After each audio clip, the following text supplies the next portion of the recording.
I'm going to take you back to March 7th when we got the possibility that maybe Saquon Barkley could end up in Philadelphia.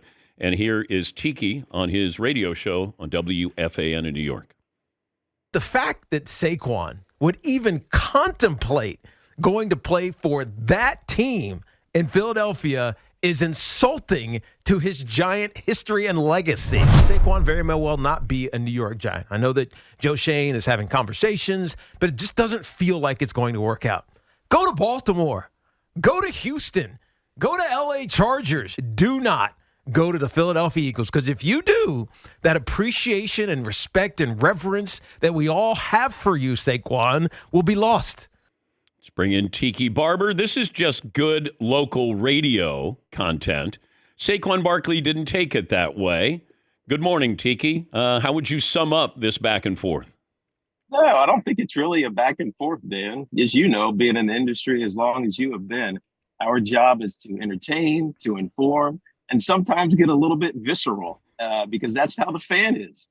And they want to express themselves, but they don't often get a chance to call in and talk about it. So we do it for them. And look, that's how Giant fans were feeling about Saquon Barkley. I just happened to be the messenger that got the shrapnel from Saquon. We decided to respond to the one-day story. Are you going to respond to his response where he says that you've been a hater since he got to New York? All the dead to me talk, don't smile in my face when you see me. I smile at everybody, Dan. You know that. You've met me a couple of times.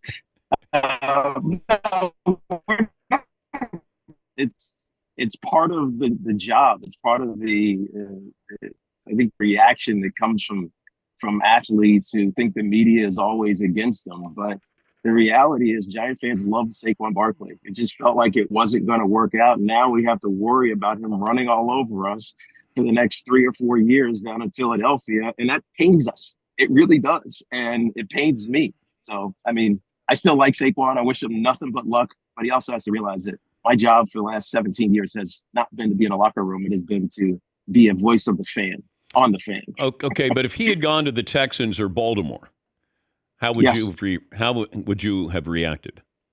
We would have said, good luck. Have a great time. C.J. Stroud's an amazing quarterback.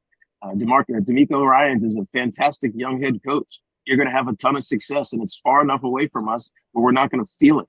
I think part of the issue here, Dan, is we're going to feel this. And when they have success, when him and Devontae Smith and A.J. Brown and Jalen Hurts start wrecking havoc on the NFC East again, we're going to see it. We're going to feel it. It's going to be right there, and it's going to bring us back to this moment where he chose the Eagles despite not being able to get a deal done with the New York Giants. It's not his fault. Obviously, it seems like Joe Shane's priorities were elsewhere and restructuring this team, obviously starting with the offensive line and the defensive line, which I think is core to any good organization. But it's just close. It's down the turnpike, right? We're going to see him, and we're going to see him twice a year.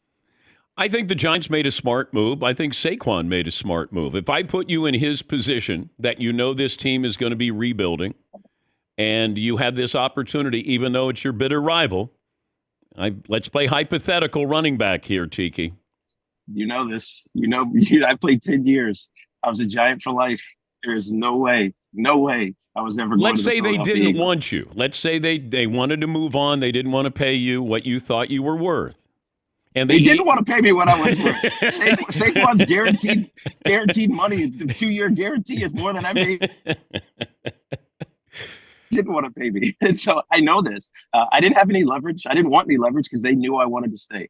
They knew I wanted to be in New York. They knew the relationship that I had with the organization, both the Maras and the Tishes and the fan base, whether they loved me or hated me at certain points in my career. I was never going anywhere. I knew how important it was to me to be a Giant for life. And I think Saquon did as well until the money wasn't there. And he went anywhere except the one place we didn't need him to go. The one place. Okay, but how much loyalty should players have? I mean, it's changed so much because, this, Dan, the money gap has gotten enormous, right? The amount of resources that are now doled out to players, money has to be a primary concern because loyalty doesn't exist. I mean, Saquon said this earlier this year in talking about the franchise tag. Loyalty isn't as important as it used to be, but I would posit, Dan, that a rivalry has to mean something, right? The core of why a sport matters. It's not just going out and entertaining and being hunky-dory with one another when it's over. It has to mean something more than that. At least that's what the fan thinks. And so I think sometimes there is a disconnect between the player and the fan. Part of that's obviously because they're on the field and the fan is not, but it has to mean something. Rivalry has to be important. Otherwise, what the hell are we doing it for? What would you say if you see Saquon Barkley, when you see Saquon Barkley? I'm sure I will see him. I'll say good luck and congrats. I'm happy for his career. It's just a series of unfortunate events that allowed his giant career not to work out that everyone had envisioned, including Dave Gettleman when he drafted him second overall.